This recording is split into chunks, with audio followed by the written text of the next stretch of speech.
librándonos de la trampa de la traición. Basado en el capítulo 37 de Génesis, los versículos 1 al 5, luego 19 al 24 y después 26 y 27. El pasaje lee de la siguiente manera: habitó Jacob en la tierra donde había morado su padre, en la tierra de Canaán. Esta es la historia de la familia de Jacob. José, siendo de edad de 17 años, apacentaba las ovejas con sus hermanos. Y el joven estaba con los hijos de Bilha y con los hijos de Silpa, mujeres de su padre. E informaba José a su padre la mala fama de ellos. Y amaba Israel a José más que a todos sus hijos, porque lo había tenido en su vejez, y le hizo una túnica de diversos colores. Y viendo sus hermanos que su padre lo amaba más que a todos sus hermanos, le aborrecían y no podían hablarle pacíficamente. Y soñó José un sueño y lo contó a sus hermanos, y ellos llegaron a aborrecerle más todavía. Y dijeron el uno al otro: he aquí viene el soñador. Ahora pues, venid y matémosle y echémosle en una cisterna, y diremos: alguna mala bestia lo devoró, y veremos qué será de sus sueños. Cuando Rubén oyó esto, lo libró de sus manos y dijo: no lo matemos. Y les dijo Rubén: no derraméis sangre, echadlo en esa cisterna que está en el desierto, y no pongáis mano en él, por librarlo así de sus manos, para hacerlo volver a su padre. Sucedió pues, cuando llegó José a sus hermanos, ellos quitaron a José su túnica, la túnica de colores que tenía sobre sí, y le tomaron y le echaron en la cisterna, pero la cisterna estaba vacía, no había en ella agua. Entonces Judá dijo a sus hermanos: ¿qué provecho hay en que matemos a nuestro hermano y encubramos su muerte? Venid y vendámosle a los ismaelitas, y no sea nuestra mano sobre él, porque él es nuestro hermano, nuestra propia carne. Y sus hermanos convinieron con él. Librándonos de la trampa de la traición. Con este tema, hoy iniciamos una nueva serie de temas que nos ayudarán a agradar a Dios, evitando tropezar con las trampas que nos pone la vida, las cuales nos hacen más difícil y más complicado cumplir con el deseo de agradar al Señor con todo nuestro corazón, puesto que el enemigo de nuestras almas, por si usted no lo sabía, es el genio inventor de las trampas para distanciarnos de Dios. Así lo considero. Es el genio inventor de las trampas para distanciarnos de Dios. Se las ingenia, no tiene una carta bajo la manga. Tiene cualquier cantidad de ideas geniales para ponernos tropiezos y distanciarnos del Señor. Así que hoy me propongo que mientras examinemos algunos pasajes de la vida de José, encontremos en ellos varias claves que nos ayudarán a evitar las trampas de la vida cotidiana.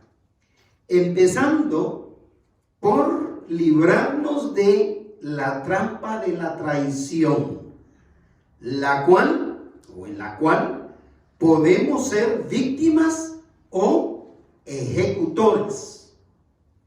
Tomémoslo muy en cuenta, que en la traición podemos ser víctimas o podemos ser ejecutores, es decir, nosotros podemos traicionar también a alguien. Y para no ir muy lejos, yo creo que una pregunta introductoria de reflexión sería: ¿ha experimentado usted en su propia carne la traición? ¿Alguna clase de traición? ¿Por un familiar? ¿Por un cónyuge? ¿Por su cónyuge? ¿O por sus hijos? ¿O por un compañero de trabajo? ¿O por un amigo o amiga? ¿Ha experimentado usted la traición? ¿O quizá usted ha traicionado a alguien? ¿A un amigo? ¿A una amiga? ¿A un vecino? Es decir, que podemos ser víctimas o podemos también estar del otro lado, de los ejecutores de la traición, la cual es una trampa espiritual de nuestro enemigo para distanciarnos de Dios. Pudiera ser que se diera el caso de que no somos ni hemos sido ni víctimas ni ejecutores, lo cual no está lejos de creer. Es decir, pudiera ser que más de alguno de nosotros no haya sido directamente como ejecutor o como víctima involucrado en una traición. Pero, no obstante eso, no está lejos de haber experimentado en algún momento de la vida de las causas de la traición. Aún sin percatarse, aún sin darse cuenta, experimentó esas situaciones que causan la traición. Así que vamos con el tema directamente, diciendo que nos libraremos de la trampa de la traición, en primer lugar, evitando el nocivo favoritismo. En los dos primeros puntos de este tema, quiero hacer énfasis en el adjetivo que estoy usando. En este primer aspecto del tema, evitando el nocivo favoritismo, quiero hacer énfasis en nocivo, es decir, perjudicial, es decir, dañino, porque al fin y al cabo, yo considero el favoritismo que no es un favoritismo extremista, lo considero como una emoción que todos podemos experimentar. Frecuentemente escucho a mis nietos preguntarme ¿Cuál es mi color favorito? En el que no tengo ningún problema en decirles, de acuerdo al estado de ánimo que tenga, de decirles el color. Porque he notado que depende del estado de ánimo, contesto por el color favorito. Es muy interesante eso. Si usted no lo había notado de usted, trate de notarlo. Pero también preguntas cuál es tu comida favorita, cuál es tu animal favorito. Hace 2 semanas recibí un dibujito de un perro porque contesté pues que mi animal favorito es el perro. ¿Me explico? Entonces, hasta cierto punto el favoritismo tiende a ser una emoción normal que todos experimentamos. Pero el favoritismo puede convertirse en dañino, en perjudicial, en nocivo, si no tenemos la sabiduría y la gracia de Dios para experimentarlo y sobre todo para expresarlo. Así que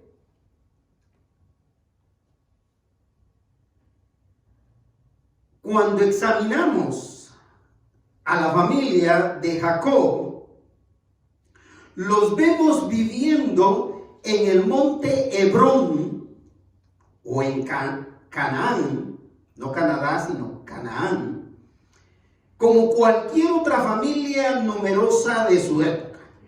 Es decir, era una familia grande, que por ser una familia grande, numerosa, tenían que ser más cuidadosos en cuanto a cómo expresar el favoritismo. Aunque lo veo también en familias que tienen más de un hijo. La familia que tiene 2 hijos ya tiene problemas. Ya tiene que ser más sabia y más llena de la gracia y el amor de Dios para expresar ese favoritismo. Empieza el versículo 1 de Génesis 37 hablándonos de la familia de Jacob, diciendo: habitó Jacob en la tierra donde había morado su padre, en la tierra de Canaán. ¿Quién era el padre de Jacob? Era Isaac. Isaac había o estaba morando en la tierra donde había vivido Isaac, su padre, pero también donde había vivido ¿quién? El papá de Isaac. O sea, él, abuelo de quién? De Jacob, correcto. Abraham había vivido ahí, lo que significa que ellos, Jacob, seguía siendo de esos patriarcas famosos en Canaán, ricos. Seguía siendo o trabajando las tierras de su padre y de su abuelo, que ustedes recuerdan que era una familia rica. Tenían todas las cosas que podían necesitar. Así que continúa la narrativa en el versículo 2, dirigiéndose específicamente a Jacob, y dice: esta es la historia de la familia de ¿quién? De Jacob. Interesantemente, ¿cómo continúa? José, siendo de edad de 17 años, apacentaba las ovejas con sus hermanos. ¿No le parece interesante el nombre que utiliza para describir la familia de Jacob? Es decir, va a hablar de la familia de Jacob, pero empieza diciendo José, siendo de edad de 17 años, un jovencito, un joven, que ya se dedicaba ¿a qué? A una labor específica, a apacentar las ovejas con sus hermanos. Uno de sus negocios, de los negocios de Abraham, heredados a Isaac, heredados entonces a Esaú y Jacob, que eran los hijos de Isaac, era el pastoreo, el pastorear, en este caso, ovejas. Y dice que no era solo José, sino que había más hermanos. Había más hermanos y todos se dedicaban a esta labor. Un joven emprendedor, por lo que vemos. Continúa. Y el joven estaba con los hijos de Bila, dos hijos de Bila, una de las mujeres o esposas, hay que decirlo de esta manera, de Jacob, y con los hijos de Silpa, otros 2 hijos, con la otra esposa de Jacob, esposa que se llamaba Silpa, mujeres o esposas de su padre Jacob. Pero viene a cerrar el versículo 2 diciendo: e informaba José a su padre la mala fama de ellos, de sus hermanos. Esto hay que examinarlo cuidadosamente, porque el hecho de que informaba no significa que era un chismoso. No significa que era, decía mi mamá, mi papá, un lleva y trae. O como dice mi esposa, un ángel chismoso. No se trataba de chisme. Informaba es el término legal, formal, para referirse a un capataz, a un manager, si queremos decirlo en términos de la cultura que aquí vivimos, o un gerente, o un supervisor, una persona que tiene a su cargo a otras personas y que definitivamente le toca informar. En este caso, para no bendición de sus hermanos, lo único que había para informar al papá de José, o sea, a Jacob, su padre, era la mala fama que ellos tenían. Ahora, no dice específicamente de la mala fama, pero si se supone que cuidaba como pastor, él estaba a cargo de otros pastores, sus hermanos, ¿qué era el tipo de información que daba? Posiblemente llegadas tardes. Sigamos pensando en esa dirección. ¿Qué más podía haber informado? Que no trabajaban bien, que no hacían bien que no cumplían bien con sus responsabilidades. Yo estaba pensando, siendo descendientes de Abraham, posiblemente más de alguno hacía algún negocio chueco. Y todo eso tenía José, era la responsabilidad de José comunicárselo a su papá. Pero este es el punto donde yo quisiera completar la cantidad de familia que formaba la familia de Jacob. Hasta ahorita llevamos ¿cuántos hermanos? 4. Más José, 5. Más Benjamín. José y Benjamín eran hijos de Raquel. Raquel, para ese entonces, cuando José tenía 17 años, ya había fallecido.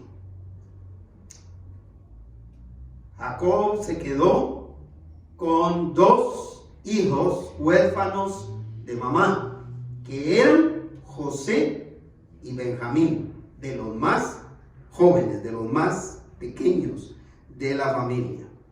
Pero para complementar el número de hermanos, faltan 6. De esos 6 son o eran hijos de Lea, otra de las esposas de Jacob. En total, ¿cuántos hijos tuvo Jacob? 12, los cuales tuvieron los nombres de las 12 tribus de Israel. Es decir, que era una familia numerosa. Y yo puedo, cuando veo esta familia numerosa, lo único que puedo pensar es en que los padres, es decir, en este caso, Jacob, y las mamás de sus hijos, que en este caso eran ¿cuántas? 4. Entonces, como progenitores, como padres y madres, habían 5 personas adultas responsables de cuidarse, de expresar favoritismo. Porque habían 12 hermanos en la familia. Bueno,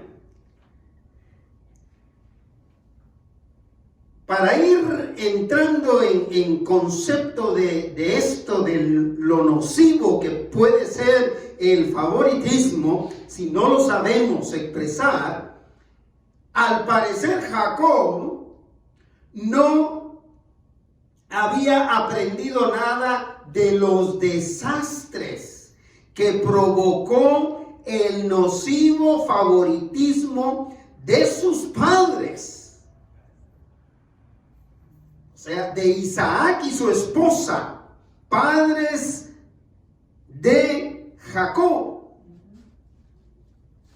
Él no aprendió nada de eso, de ese favoritismo que especialmente su mamá expresó sobre él, sobre Jacob, por encima de quién era el hermano de Jacob, dije, Esaú.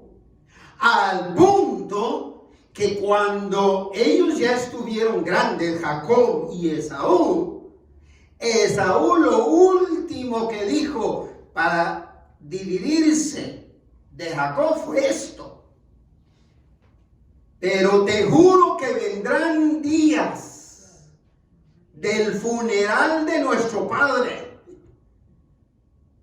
y entonces yo me encargaré de ti, yo te voy a matar. Esaú, a consecuencia de ese favoritismo, un favoritismo que llevó a la mamá de Jacob juntamente con Jacob a planificar que Jacob le robara la bendición de primogénito a Esaú. Quiere decir que Jacob traicionó a Esaú por el favoritismo. de la mamá hacia Jacob sobre Esaú, a quien le provocó ese rencor, ese odio, al punto de jurar que una vez muriera Jacob, lo iba a matar. No ocurrió así. Pero viene y sigue narrando el versículo 3 interesantemente.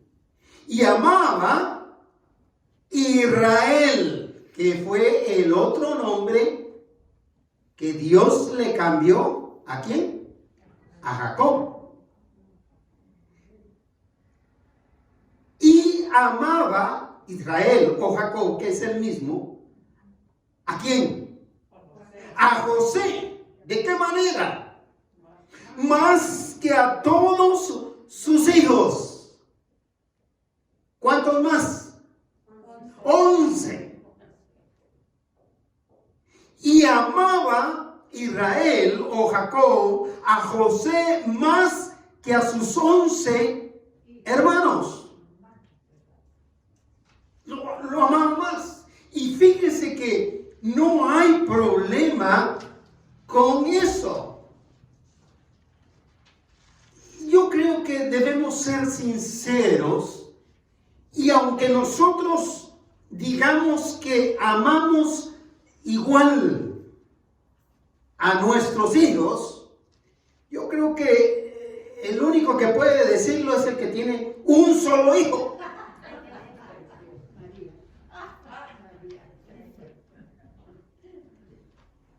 Pero el que tiene más de uno también puede decir que ama igual a sus hijos, pero hay un favoritismo por cierta característica, por cierta cualidad que se identifica contigo. Que no es ningún problema. No es ningún problema sentir esa bendición de que hay una cualidad particular. Fíjese que yo le agradecí a Dios cuando escuché esto de mis tres hijos. Que ellos dijeron, ¿sabes qué? No sé si lo dijeron para aliviarme, pero a mí me curaron del resto de mi vida, de mis días, y hasta hoy sigo disfrutando esa explicación que ellos me dieron. Yo creo, dijeron ellos, y como que estaban de acuerdo. Yo creo, dijeron ellos, que cada uno de nosotros somos favoritos tuyos en cierto aspecto. Y fíjense que le dieron en el clavo. Y empezaron a citar, Juan Manuel es tu favorito por esto. Marcos es tu favorito por esto otro, diferente a lo de Juan Manuel. Y Rocío es tu favorita. Pero en comparación con sus hermanos, también, aparte de ser una mujercita, hay una cualidad que la hace específica a ella, que no tienen sus otros dos hermanos. Entonces, esa es la sabiduría de la que necesitamos para poder expresarle tanto a nuestros hijos, ahora hablo desde otra perspectiva, como abuelo, también para expresarle a nuestros nietos.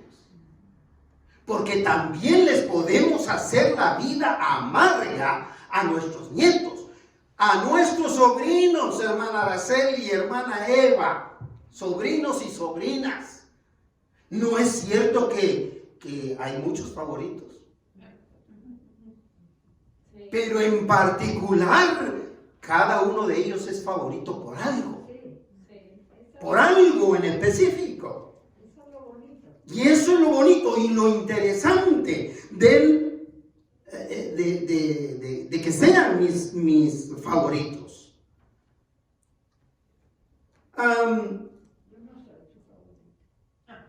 Y amaba a Israel, no me pongas en problemas. Y amaba a Israel Jacob a José más que a todos sus hijos.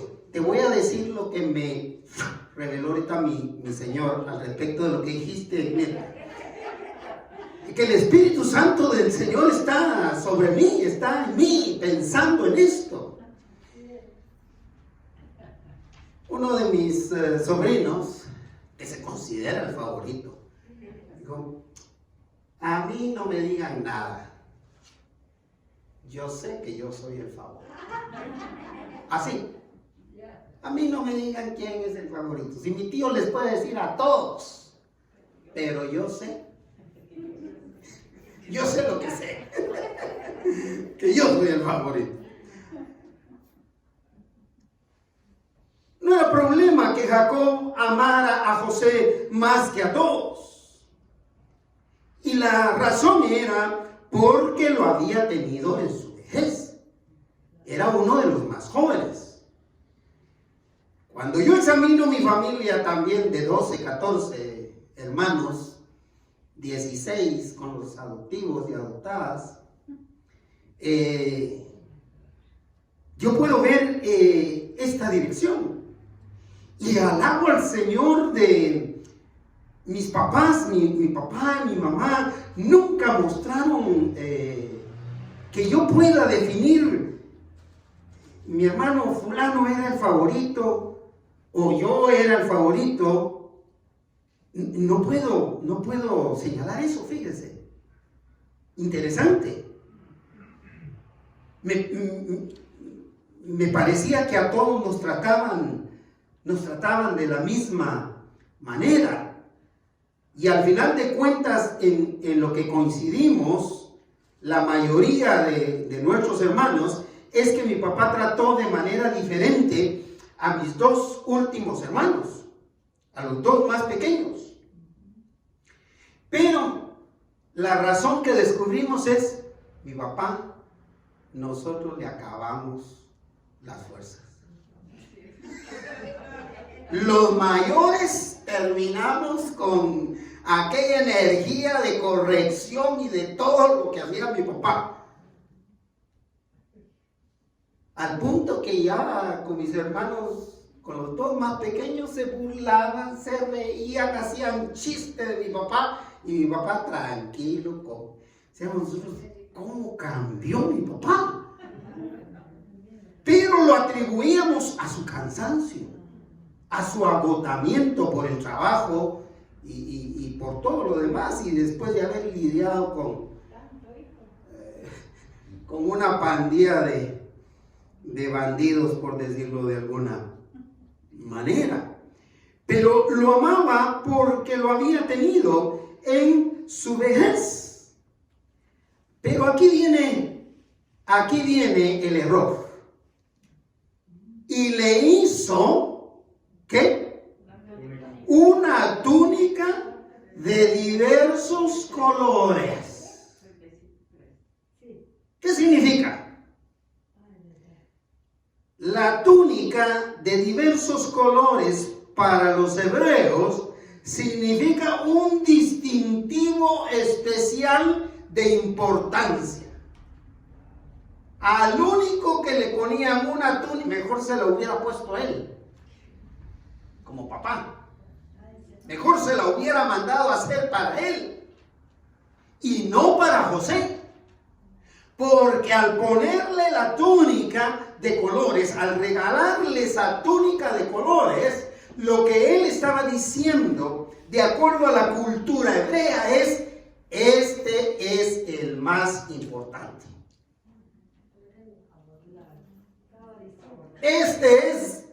Lo marcó. Y en un sentido le hizo daño. Si hubiera sido el único, o si hubieran sido dos, pues ahí se hubiera podido librar, como se libró Jacob de Esaú. Pero en este caso, habían 11 más a los que no les iba a agradar lo que estaban viendo. Porque ya se lo traían entre ceja y ceja. porque era el capataz, era el que daba informes.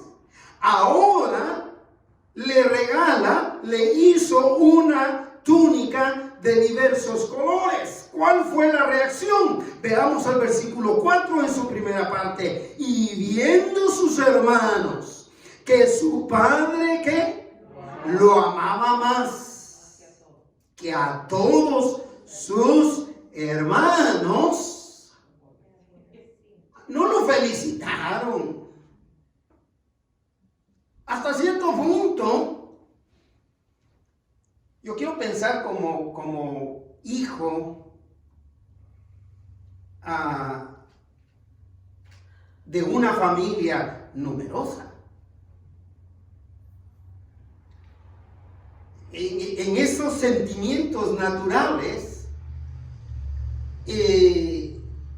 a nosotros nos compraban algo nuevo y así nos criaron de acuerdo a la necesidad.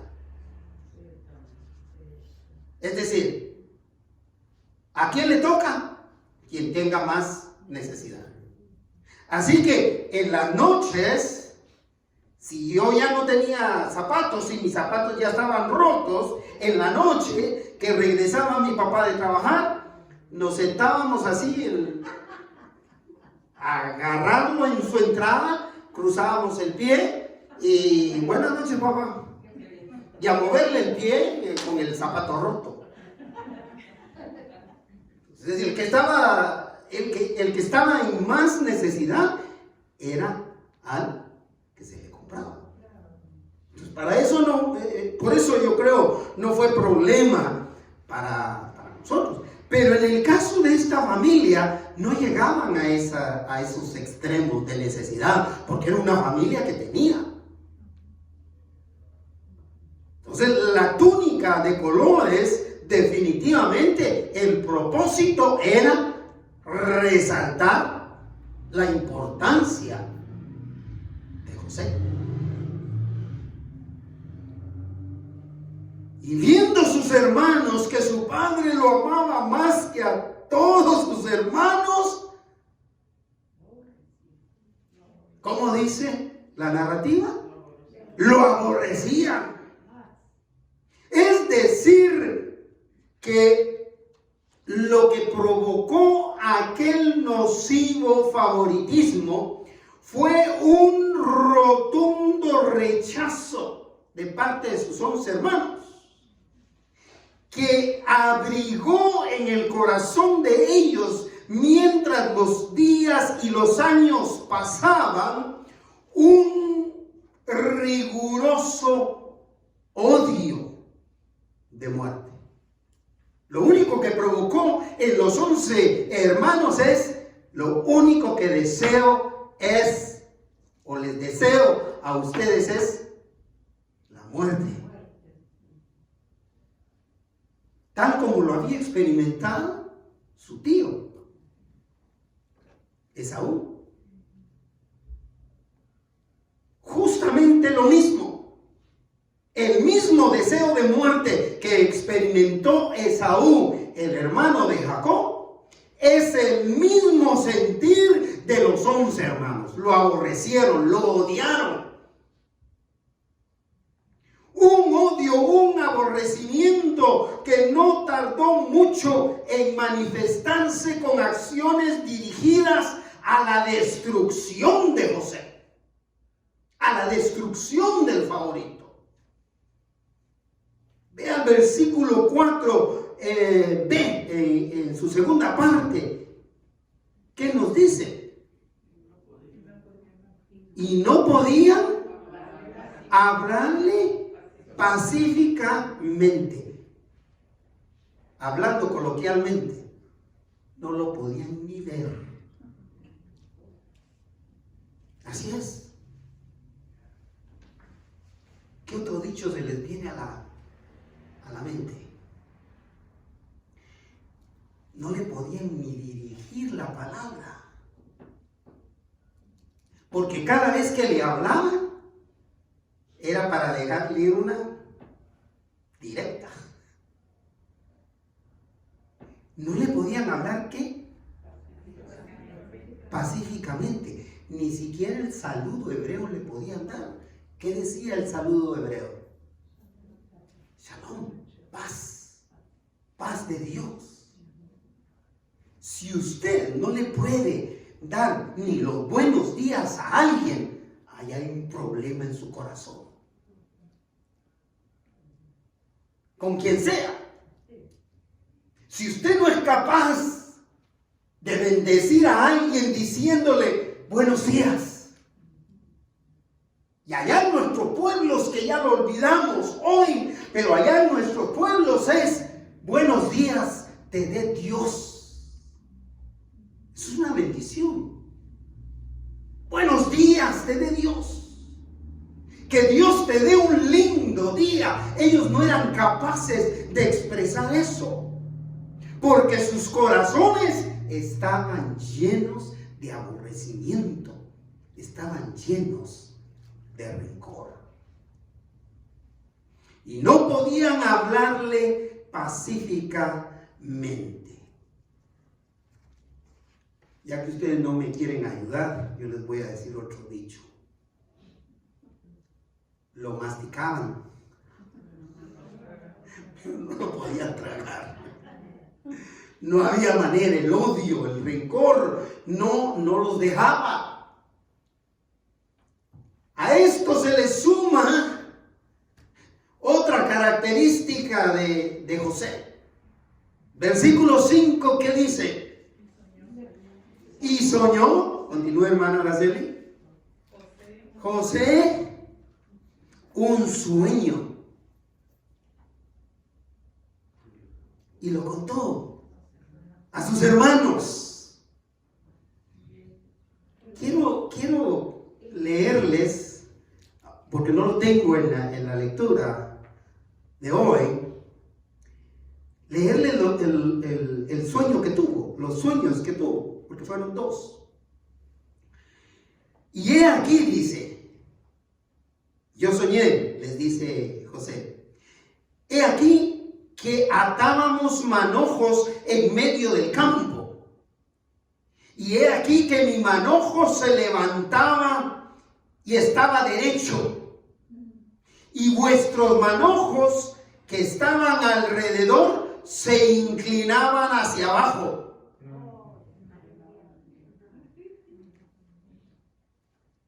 Como que se lo estuviera inventando José para hacerlos enojar más. Le respondieron sus hermanos, ¿eso quiere decir que reinarás sobre nosotros? ¿O señorearás sobre nosotros? Y le aborrecieron aún más a causa de sus sueños y sus palabras. Pero espérense tantito, porque también soñé, les dice. Segundo sueño. Soñó aún otro sueño y lo contó a sus hermanos diciendo, he aquí, he soñado otro sueño, y he aquí que el sol y la luna y 11 estrellas se inclinaban hacia mí.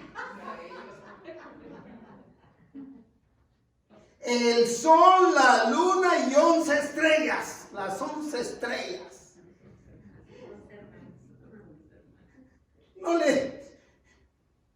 No había problema que fueran estrellas. Lo único es que iban a ser estrellas que se iban a inclinar ante alguien más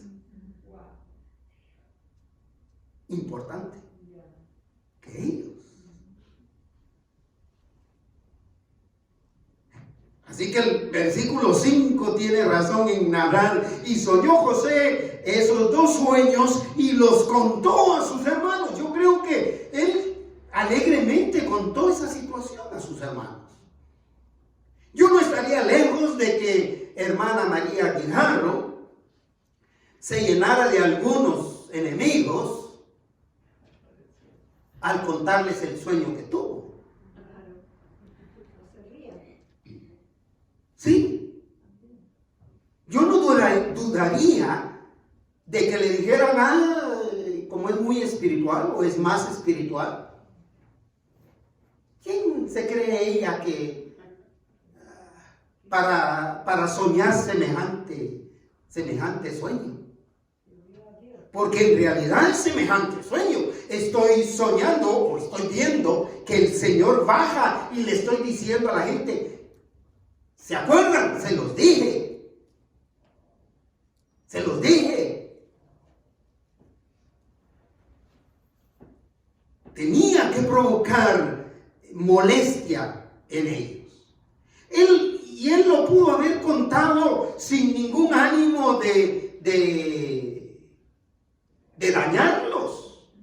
Simplemente estos fueron mis sueños. Y dice el versículo 5, y ellos llegaron a aborrecerle más todavía. Así que esos sueños fueron la gota que derramó el vaso, yo diría el barril de aborrecimiento, de odio que sentían hacia José.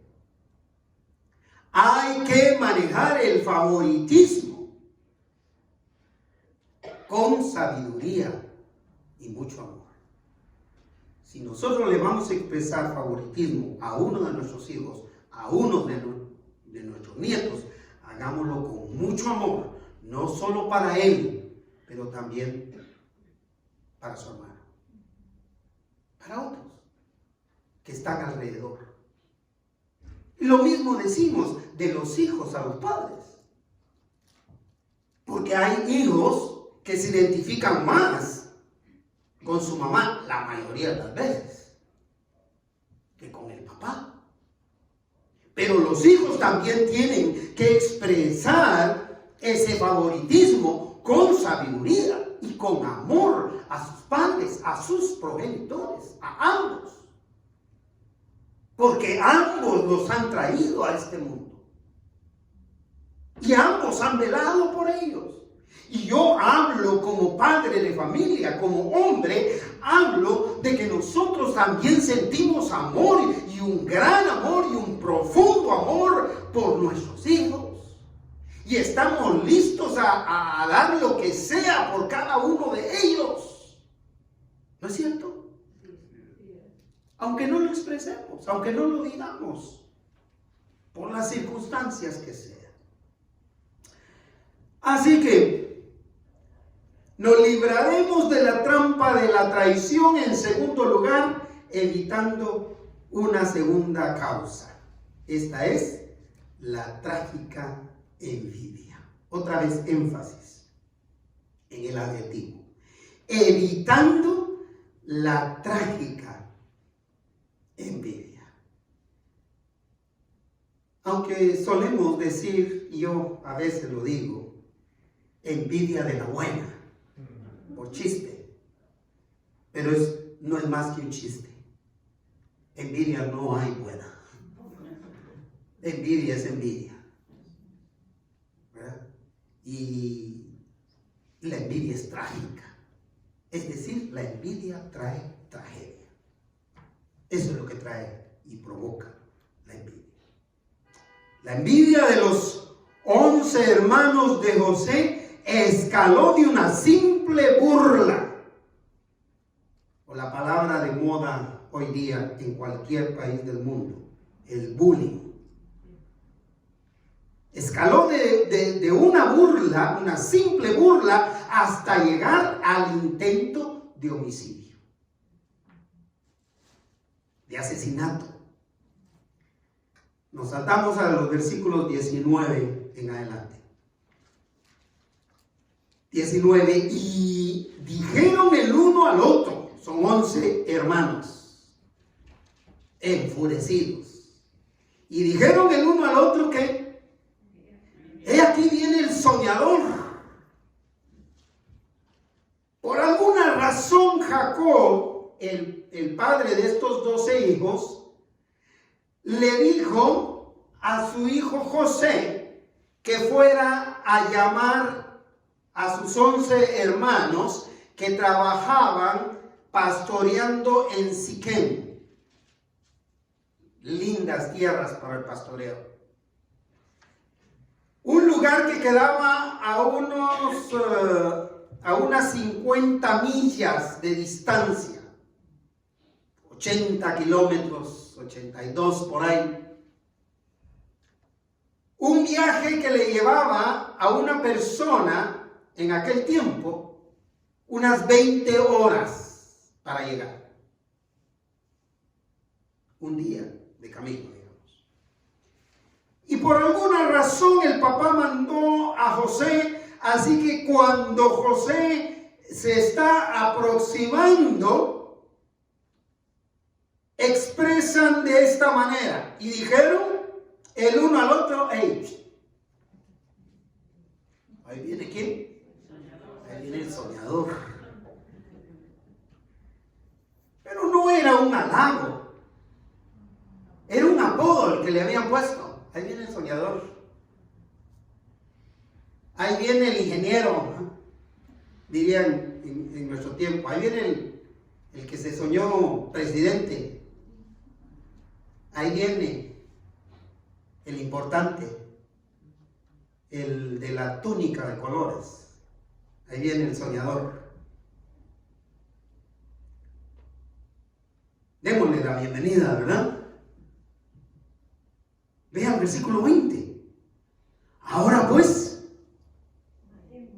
venid y matémosle y echémosle en una cisterna y diremos que alguna mala bestia lo devoró y veremos qué pasó con sus sueños. Enterrado con todos los sueños.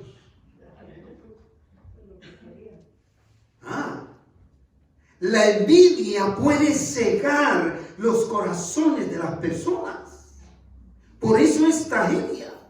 Fíjense que son 11 hermanos los que están hablando movidos por el odio y el rechazo que provocó la envidia que tenían de que su hermano se había ido para arriba,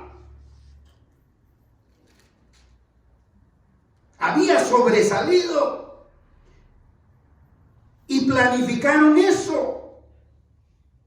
No podían pensar ni siquiera en el dolor que provocarían ¿a quién? A su padre y también a su mamá, porque la mamá también sufriría. Ustedes pueden imaginarse el momento en que vendrían de regreso a decirle: papá, te traemos una mala y una buena. ¿Cuál quieres primero? Te traemos una mala y otra peor.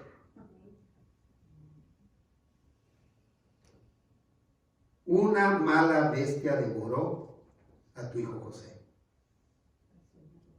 ¿Qué hubiera pasado con Jacob?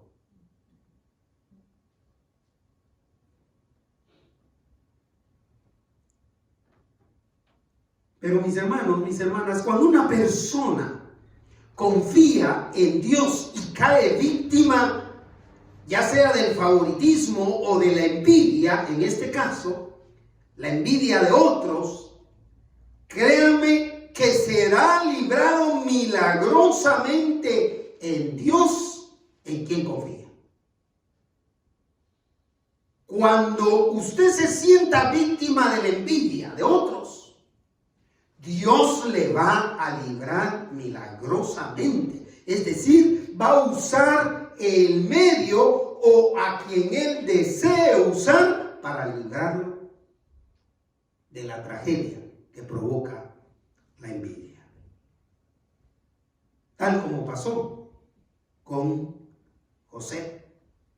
Y ahora dice el versículo 21 y 22. Cuando Rubén, este es el hermano mayor de los 12, cuando Rubén oyó esto, lo libró de sus manos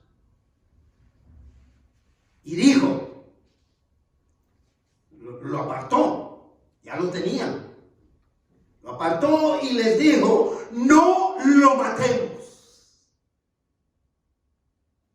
Dios obró. Dios obró porque Rubén también estaba movido por el rechazo y el odio. Pero ¿qué lo hizo actuar así? Sin duda alguna fue el cuidado de Dios para su hijo José. No lo matemos. Continúa el versículo 22. Y les dijo Rubén: ¿saben qué? No derraméis sangre. Los llamó a la reflexión. No derraméis sangre, echadlo en esta cisterna que está en el desierto, un pozo, y no pongáis manos sobre de él, es decir, no le dañemos, no lo matemos.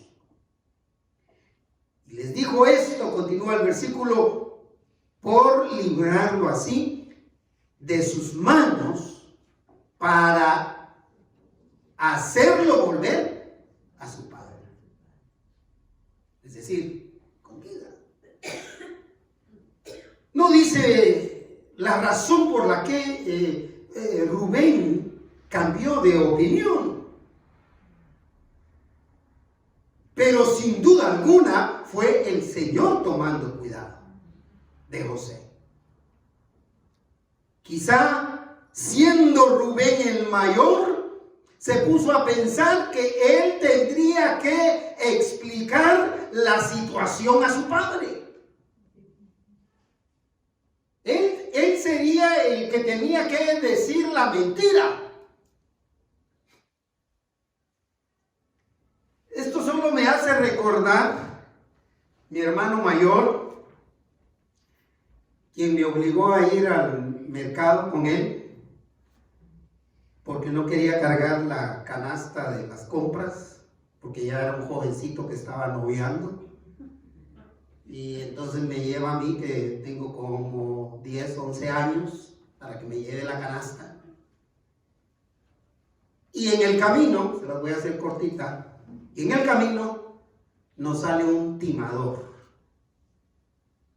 un ladrón, que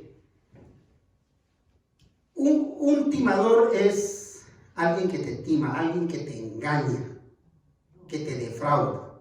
No es alguien que te asalta, no es alguien que te quita, te arrebata el dinero, te golpea para arrebatar, sino que te tima, es decir, te engaña al punto que tú dices: aquí está. Tú con tus manos le das el dinero. Pues nos salió un timador y nos timó. Más bien timó a mi hermano mayor, y pues yo también caí redondito ahí con él. La cosa es que cuando vamos de regreso sin la comida y sin dinero, mi hermano se inventa un teatro, un drama, una obra. Hubiera sido ganador en Hollywood de mejor productor. Que convencimos a mi papá.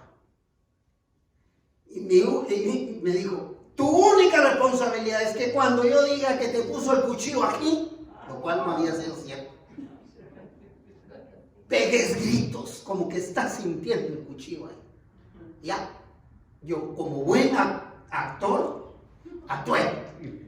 Y cuando él dijo y le puso el cuchillo aquí, como que era la chilindrina, y ya.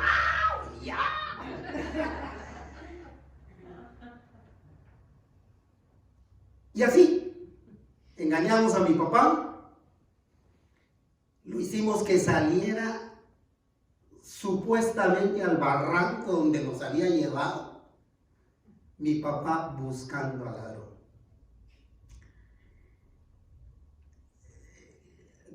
A lo que quiero llegar es que estos hermanos habían pensado algo así: montar una película para hacer creer a Jacob de esta situación. caso de Jacob, sin imaginarse el dolor que iban a causarle al papá. La molestia que le causamos nosotros a mi papá. La aflicción que le causamos. Porque él salió ya no para recuperar lo robado, sino que salió por el enojo que él sentía contra el supuesto atracador, el supuesto ladrón que nos había amenazado de muerte. Pero al extremo de la envidia,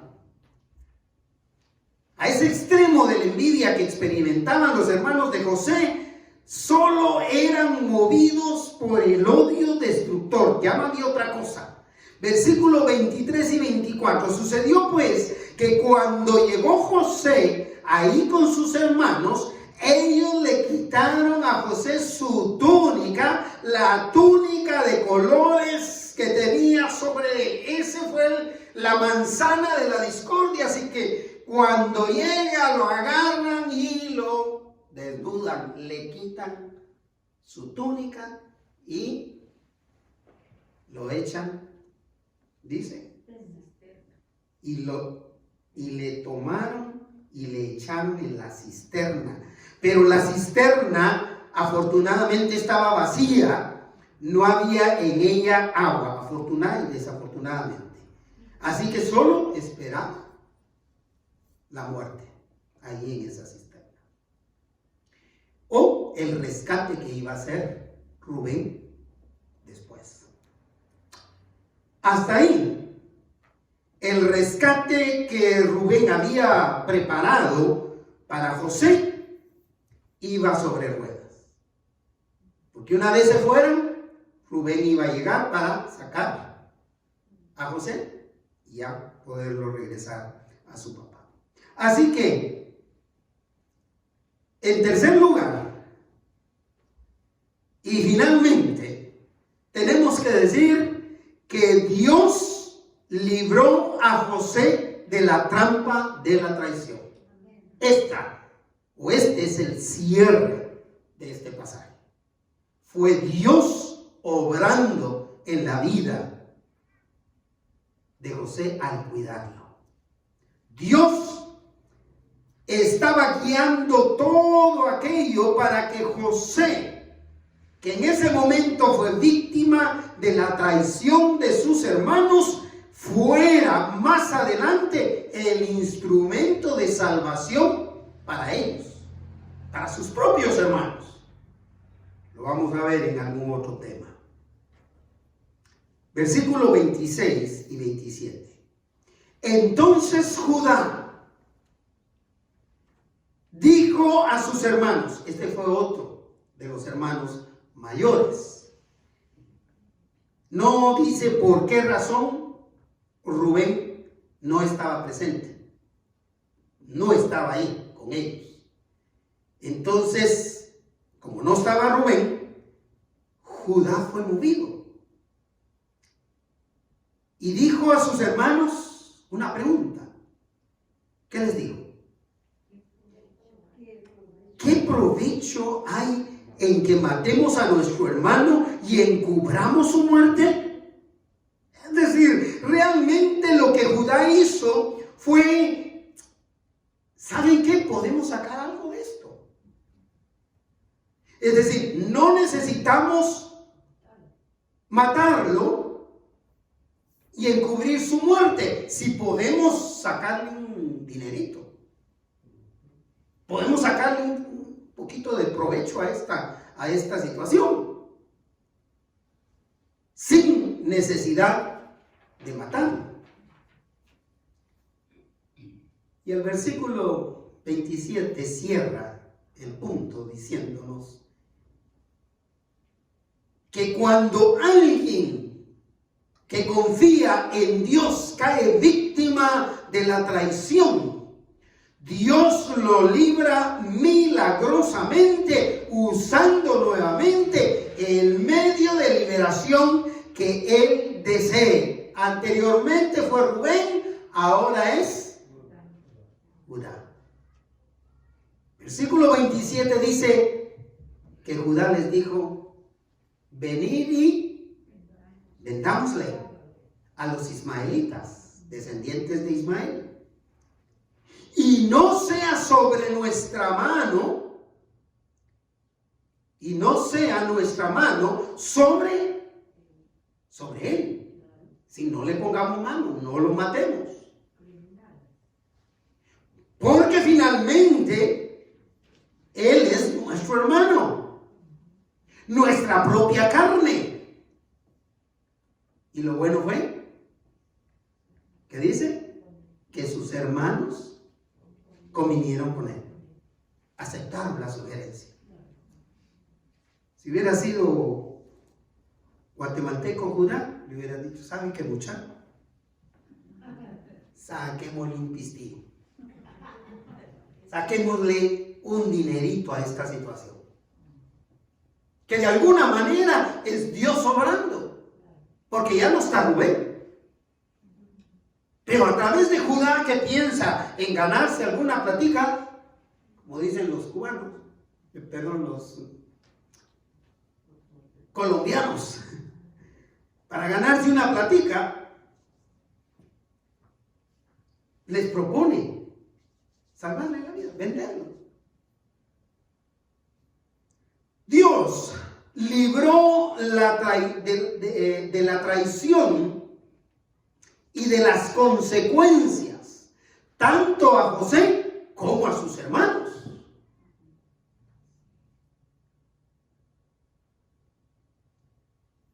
Porque afortunadamente estuvieron de acuerdo con venderlo, de lo cual se beneficiaron ellos más adelante.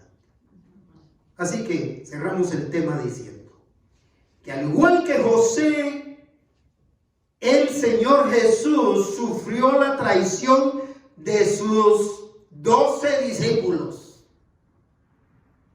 ¿No es cierto? ¿No ven algo semejante? La traición de sus 12 discípulos, empezando por el que le vendió por 30 monedas de plata, siguiendo con los otros 11 que le dieron la espalda al huir mientras él era crucificado. Ninguno de los otros 11 estaba presente cuando el Señor estaba siendo sacrificado. Sin embargo, Dios estaba obrando milagrosamente en esa traición, porque por medio de la crucifixión de Jesucristo llegó la redención a todo pecador que se arrepiente. Gloria sea a Dios.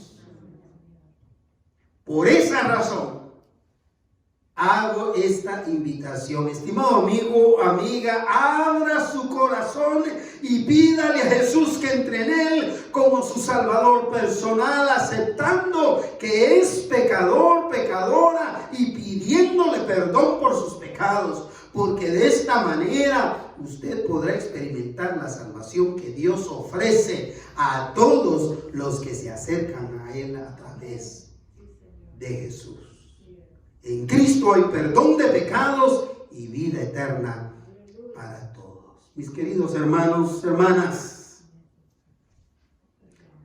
no nos sintamos abandonados cuando experimentamos la traición, porque tenemos un Dios que lo sabe todo y que aún en la traición, la traición será usada por Él para saciarnos de su amor inagotable.